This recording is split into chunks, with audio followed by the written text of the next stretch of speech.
Good evening, everyone, especially to you, sir. Good evening. By the way, I am Sherilyn Biltanes Kitang from BTB Dwarf 3D.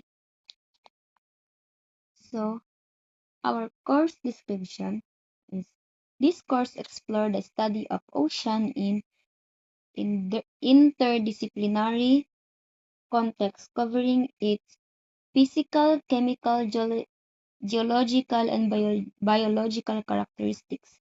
Topics include seawater properties, ocean circulation, marine ecosystems, human impacts, and the role of the ocean in the climate system. The source integrates lectures, laboratory work, and field activities to develop scientific inquiry, problem solving, and environmental awareness. Of course, our objectives at the end of this mm,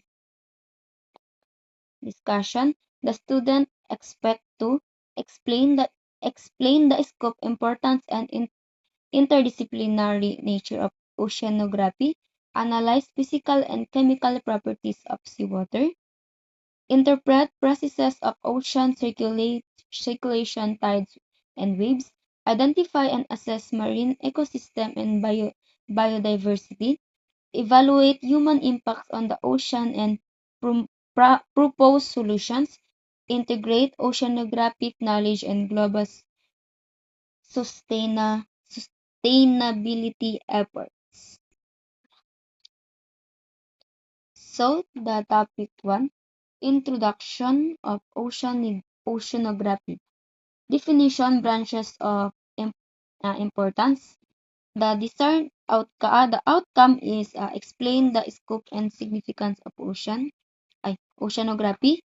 Outcome based is lecture discussion multi.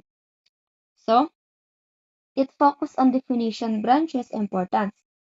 Students learn what oceanography is study of oceans, biology,